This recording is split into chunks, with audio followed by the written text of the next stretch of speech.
Hello, my name is Cate Crowley. I'm a professor of practice here at Teachers College, Columbia University in New York City. Welcome to Culturally and Linguistically Appropriate Evaluations, what every early intervention evaluator in New York City needs to know.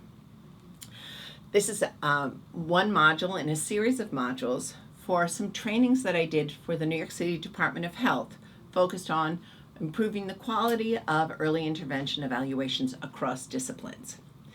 This module is Module 4, which looks at the critical questions, including a deeper look into the language acquisitional history, how to get that information, and how to write that up in an evaluation. So, parents as partners is a very important part of New York City Department of Health early intervention, and that's based on the research. This is a family, this is my family, and the importance of caregivers in evaluations, and the family as a unit. Who is the family? Is it a small unit? Is it a large unit? Are there any genetic issues going on within the family? And so I just wanted to put up my family. So I created the critical questions out of the research. And then for this particular training, I created the critical questions for early intervention evaluations for speech, communication, and I'm also creating one for critical questions for the developmental specialists. But the first thing, which I think we all share, is what are the parent concerns? When did the parent begin to become concerned? Is the caregiver more or less concerned now? Why? And I've seen this many times. Somebody goes to evaluate a child in early intervention. The parent was concerned. By the time the evaluator gets there, the parent says, yeah, I was concerned. I'm not really concerned anymore. It's not that big a deal. So we want to take all that in, but the parent concerns, did the parent figure this out? Was the doctor the one that brought it up? Why are we evaluating this child? So then especially with a child from early intervention, we want a broader kind of question. How does she spend his or her day? Is there childcare? By whom? Where? Daycare? Is she in a mommy? Is the baby in a mommy and me? How much interaction does she have with the parents and the family? Again, any progress or regression in the past 3 to 6 months, very important in EI, especially because we have children who are developing and we expect continued development. Even if they develop a little bit and they have a little bit of regressions, nothing that would say like this child had some illness that has some negative impact or some head injury or something that would have really caused a serious regression, a significant regression in progress. What about the language and dialect acquisitional history? Now, some people go, oh, that's just for the bilinguals. No, it's for all children. Every child comes with a language and dialect acquisitional history. Every single child. We don't want to make judgments about a child based on how they look or how their parents interact with this, because many, many families, they look like they're going to speak X and they don't. And I'm talking dialect as well as second language. So we want to get this for every single child and included it in our evaluations. Another critical question is the parent's highest educational level. Why? Because we know that the parent's highest educational level is connected to academic achievement, it's connected to the kind of experiences the child will have, and the kind of vocabulary the child is exposed to. Sometimes, especially in a city like New York, parents may have very high educational levels, but they don't see the kids that much because we're such a work-driven city, and that kids are actually being brought up by the nanny, who may have a much different educational level, but still you want to get this information. It also tells you a little bit about the genetic background. So any family history of speech and language problems or academic problems. Here we're trying to get our hands on the genetic component of many true disabilities. Any changes in the family structure. So this I use because I find that, if a child is if they're in a shelter, if they're moving around from home to home, if there's a divorce, if there's a serious family illness, if there's a death in the family, if there's a fire that's happened, anything like that is going to affect how the child performs or how the child's development is going. And so I always probe for this. This is more clinical than research-based. Did the child's performance or behavior reflect his or her typical skills? So as I've been mentioning in these modules, you call the child's name and the child may not turn around. Caitlin may not turn around because I, as an evaluator, am in the home. I'm talking to the mom about the child, the weaknesses, the issues. And so I want to find out whether what I am seeing is consistent with what the child really does in life. Is the child clumsy? How are the child's gross and fine motor skills? A lot of children with specific language impairment have a low-level clumsiness that doesn't rise to the level of true fine and gross motor disability. Now, this is something that I started doing about, maybe 6 years ago now, and it is when I make the appointment to see the parent, I talk to the parent on the phone, and I say, between now and when I see you, I want you to write down 10 examples of the child's best communication skills and where they break down. Because when I'm sitting with the parent, I say, so what are the child's best communication skills? Parents don't know. Even teachers who are parents, even SLPs who are parents. I don't remember. But if I give them a few days by saying, between now and when I see you, can you write them down?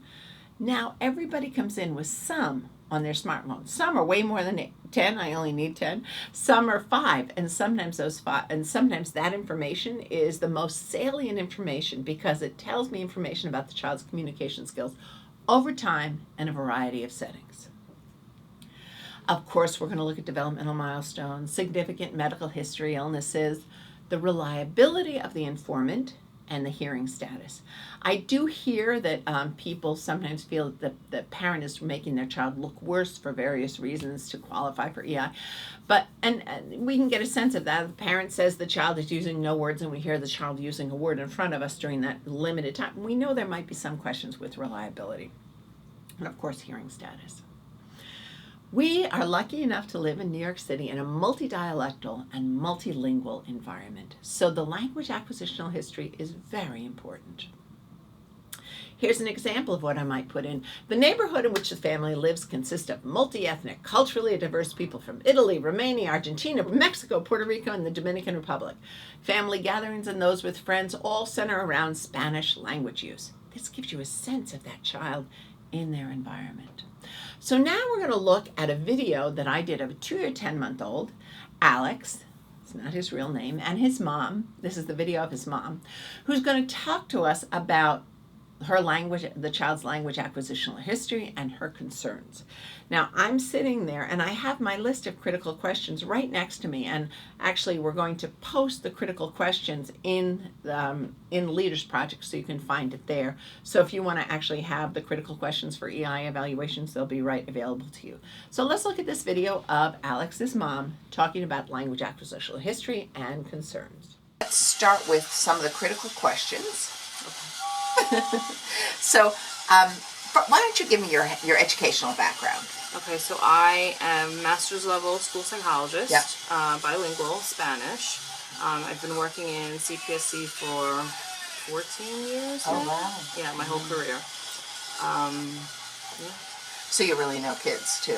Yeah, preschool, and I it. fell in love with them as soon as I started working with them, yeah. And what about your husband? My husband graduated from high school. He's Yeah. a commercial truck driver right now. Yeah. Monolingual. What's his background? He's German, Irish, and Italian. Yeah. Okay. German, Irish, and Italian. Nice combination, right? Yeah. All right. So now I'm going to ask you a little bit about the language, dialect, acquisitional history. Let's start with you. So you're all bilingual. Correct. And your mom is from Spain, your dad's from Colombia. Colombia, and your father's from Puerto Rico. Correct. Right? From the coast of Colombia? Bogota. Bogota. Okay. Mm-hmm. So you were brought up, what's your history? My mom always spoke to us only in Spanish. Okay. I have an older sister, she's about 2 years older, and Uh-huh. my dad spoke to us pretty much in both. In both, yeah. But even to this day, we're very comfortable speaking to him in English. Yeah. But if my mom's here, automatically the Spanish comes Yeah, out. And even yeah. between my sister and I, we both speak Spanish, but we speak English to each other. Yeah. Now, with Jake, what's his exposure to Spanish? I stayed home with him for the first 4 months, and I was really trying to expose him to Spanish, so Yeah. nursery rhymes and reading to him. And then when I went back to work, But what about when you spoke to him without the nursery rhymes? Were you speaking Spanish to him, or were you speaking English? English. Yeah, I tried okay, to do certain times of the day or certain activities Yeah. where I did the Spanish. Yeah. But it's still very hard for me to stick to Spanish unless somebody else is here. Sure, sure. You know, if my husband's around English, it's very hard for me to stay in Spanish. Yeah. My brain automatically goes back to the English. Yeah, But if my mom's in the room, the Spanish flows freely. Yeah. So when I went back to work, my mom stayed with him full time, and she only spoke to him in Spanish. And how long did that last? Oh my gosh, that was until he was about 2.5. So from 4 months to 2.5. Yeah. And how old is he now? He's 2 years, 11 months? 2.10. He'll be 2.11 next week. Okay, super. You've seen just a little bit of Alex's mom's language acquisitional history and concerns. You can actually see the entire set and the whole evaluation at leadersproject.org. You can get free ASHA CEUs and also get a certificate if you don't get ASHA CEUs. It's differential diagnosis in preschool evaluations, and that's at leadersproject.org if you want to see the whole thing. But you can see that I went on and answered all the questions. I got all the answers to all the questions. And here's how I write it up. So language, background, and use section, which is where I put my language acquisitional history. Alex is an only child. His mother is bilingual in Spanish and English, but reports she is more comfortable in English unless she was with others who are speaking Spanish. Alex's dad is a monolingual English speaker. While Alex's mom is interested in him inquiring Spanish, she tends to speak only English with him unless her mom is in the room. Alex's maternal grandmother is from Bogota, Colombia. She's taken care of Alex all day since he was 4 months old and uses Spanish all the time with him. His first word was agua. More recently, Alex's daily exposure to English has increased. His school is monolingual English, and he is there now 5 days a week. The SLP that Alex had been seeing since March 2014 is a monolingual English speaker because his mother indicated it is difficult to find a bilingual SLP. During the evaluation, Alex responded to Spanish and English, but this was likely influenced by the fact that the evaluator used English during the parent interview. Nonetheless, Alex can understand Spanish, but now has significantly stronger language skills in English. I wanted to talk a little bit in this section also about his metalinguistic understanding of bilingualism, which shows his great language skills. The mom reported that Alex is developing a metalinguistic understanding of the two languages in his life. Now that's what I say as a clinician. Now here's my hologram. Recently, the mom decided to read a book to Alex in Spanish, one that was in English print and that he had heard a number of times in English. As the mother read the book in Spanish, Alex almost immediately said, "No, stop it, Mommy," while pointing to the print text and saying, "Do this, Mommy," asking her to read the book as it was written in English. So wow, not only does he want it in English, he knows how to ask for that, and he also knows that the print has the language that he wants to hear. So every child is going to have a different language background and use section. Simply putting the child as bilingual in Spanish ain't going to do it.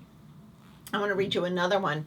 The mother reported that at home the family speaks only English.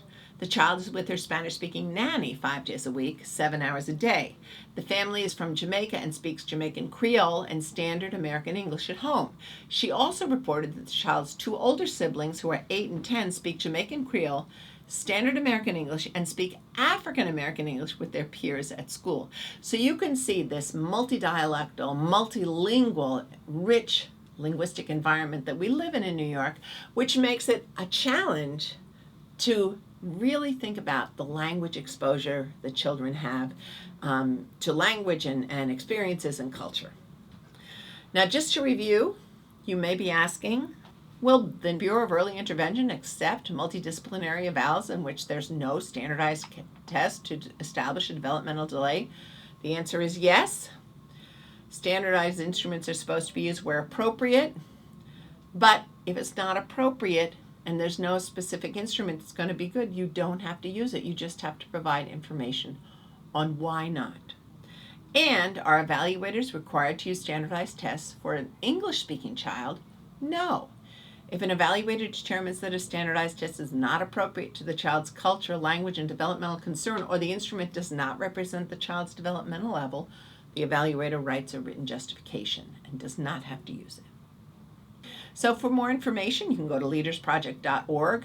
Grammar Fundamentals is there. Differential Diagnosis in Preschool Evaluations has the free ASHA CEUs for the Alex evaluation.